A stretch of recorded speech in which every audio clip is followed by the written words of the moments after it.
Good day, everyone.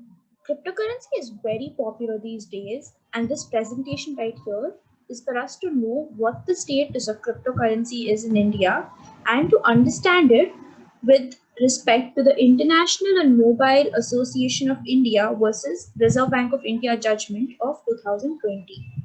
In this presentation, we will see what cryptocurrencies are, its global journey, its journey in India, analyze the case, and then see what's next. So, what are cryptocurrencies? Cryptocurrencies are a form of digital money or an asset that is created and secured using cryptography. It is a relatively new medium of exchange as compared to physical cash or money in general. It's completely offline. It is a complete direct transaction between two individuals without the existence of third parties like banks or any centralized banking system. Now, these days, when we do UPI transaction, though I send money to you, the sending is not direct. I authorize my bank, who will then transfer the amount into your bank. But when it comes to cryptocurrency, there is no third party bank. I can directly transfer it over to you. It uses a decentralized technology spread across many computers that manages and records transactions.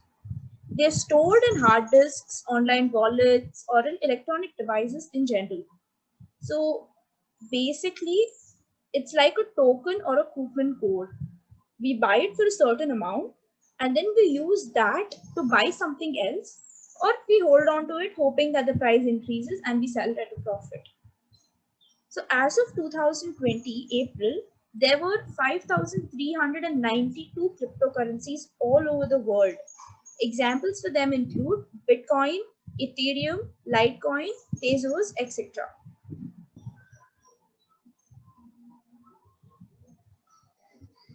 So when we think of cryptocurrencies, the first name that comes to our mind is Bitcoins. And rightly so, because Bitcoins were the first established cryptocurrency.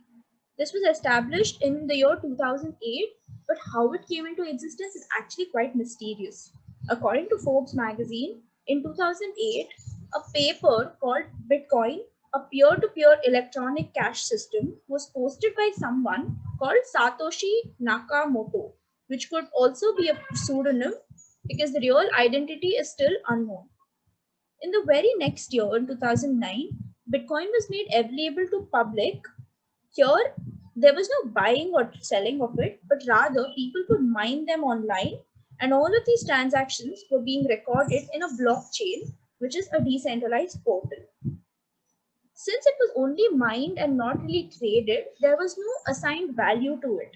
But the first time Bitcoin was used as part of a trade was in the year 2010, where a person used 10,000 Bitcoins to buy two pizzas.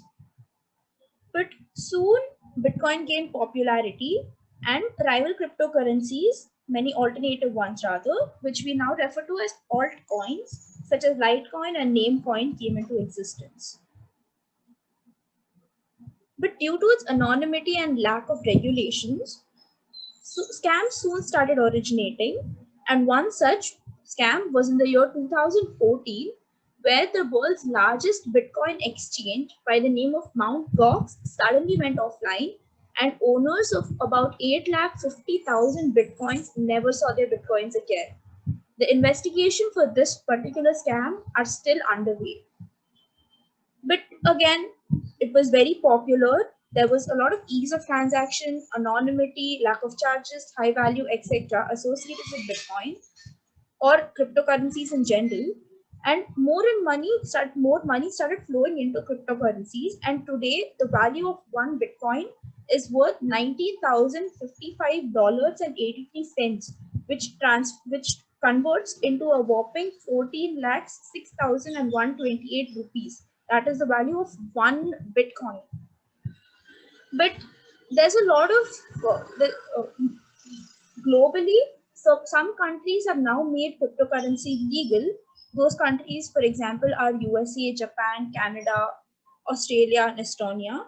But at the same time, they're also banned in certain other countries like China, Bangladesh, and Nepal. But where does India stand on this? So, tracing its journey in India, cryptocurrency entered the Indian market in 2012 on a very small scale. In 2013, Colonial, a pizza shop in Borli, Mumbai, became the first store to accept Bitcoin as payment. Investment in Bitcoins particularly started increasing post demonetization because people felt that it was a good form of investment for them, and they could, if it gained price, they could sell it later. The Indian government, however, made its stance very clear on cryptocurrency when it announced in 2017 that it wouldn't consider crypto as a legal tender. And further, in the year 2018, the RBI virtually banned them in India through a circular where it directed all the entities regulated by it not to deal with virtual currency or provide services for facilitating any person dealing with or selling cryptocurrency.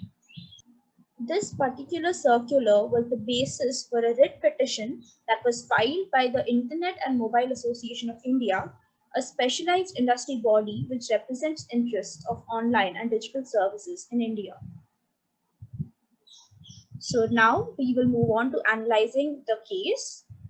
The case name or title is Internet and Mobile Association of India versus the Reserve Bank of India. The citation is present on the slide. So now let's move on to the facts of the case. The facts are as follows. On 5th April 2018, RBI issued a statement on its developmental and regulatory policies in which it directed entities regulated by it not to deal with or provide services to any individual or business entity dealing with selling virtual currencies and exit any such relationship if they already have one. Here, not to deal with included not to maintain their accounts, not to register, trade, or settling or clearing or giving loans to them against virtual tokens, accepting these tokens as collateral, opening accounts at exchanges dealing with them, and transfer or receive money in accounts relating to purchase or sale of virtual currency. According to the statement, on the very next day, that is 5th of April 2018, a circular was issued following it. Now, the petitioners challenged the statement and circular, seeking a direction to the respondents, that's the Reserve Bank of India, not to restrain entities that are regulated by it from providing access to banking services to those engaged in transactions of crypto assets. Now, we know that banks play a very major role in any economy. For every business to operate, funding from banks and financial institutions are extremely essential. Thus, the petitioners contended that for a trade that is not unlawful, how could such a ban seem fair?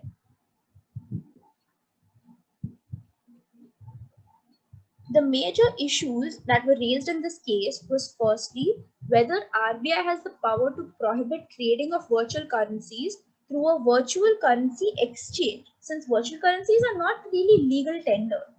And the second one was whether this particular circular affected the fundamental rights of the petitioners that are guaranteed under Article 19(1)(g), since Article 19(1)(g) guarantees fundamental right or freedom to practice any profession, trade, or business subject to the reasonable restrictions that are imposed under Article 19, Clause 6.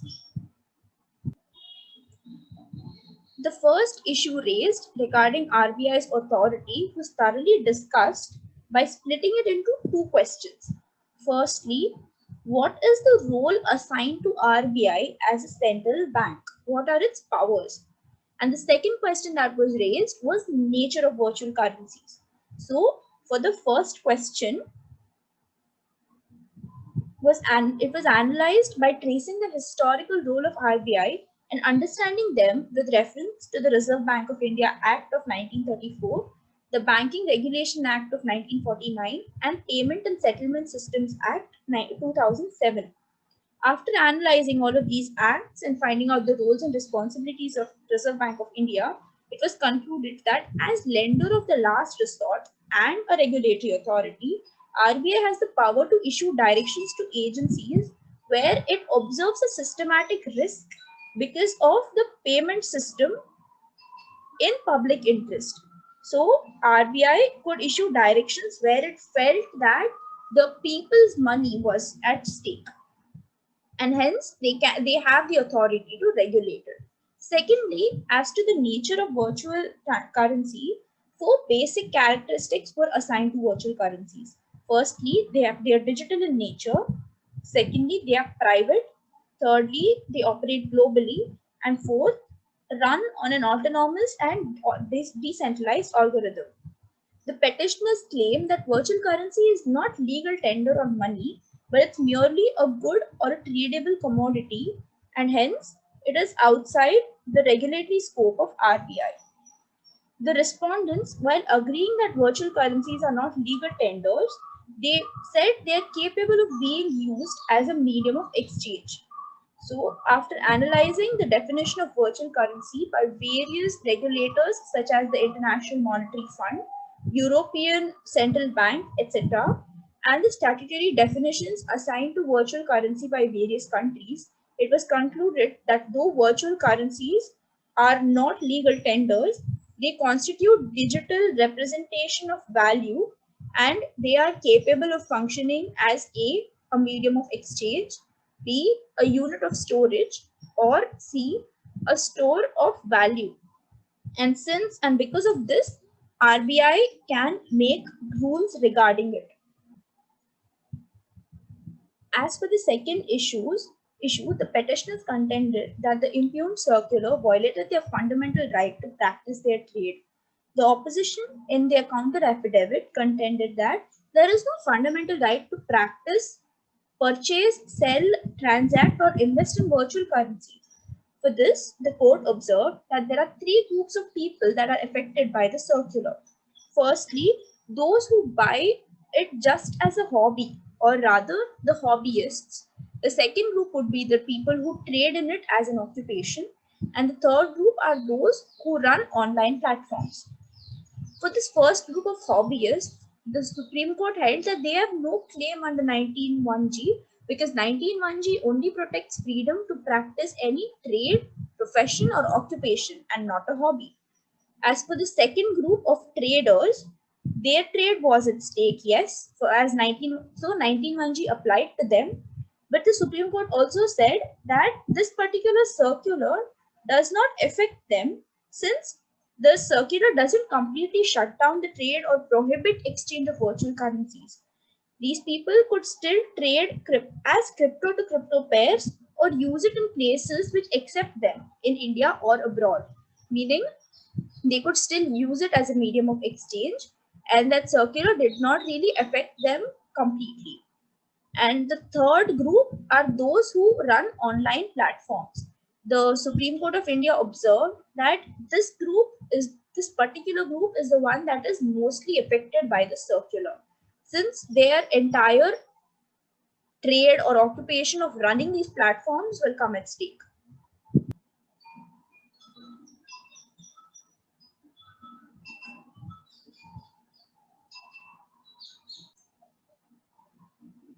So the circular was subject to a four-pronged test articulated by the Supreme Court of the United Kingdom in the Bank Mellet versus HM Treasury.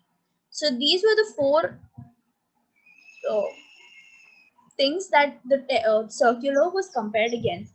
Firstly, whether the circular or legislative policy is sufficiently important to justify limiting a fundamental right. Secondly, whether the measures designed to meet the legislative objective are rationally connected to it, meaning whether the measures that were told in this particular circular were they really required, or was there a separate different alternative that could be used. Third test was whether the means used to impair the right or freedom are more than necessary to accomplish the objective. Whether again there are alternatives, or is it really that important to impair somebody's freedom. And fourthly, the need to balance interest of society with those of individual groups. So based on the proportionality test, The Honorable Supreme Court of India held that the impugned circular needs to be set aside since it failed the test. Now let's deal with the aftermath. So this particular judgment has provided a huge but temporary relief for all of those who have invested in cryptocurrency, but there's still a long way to go.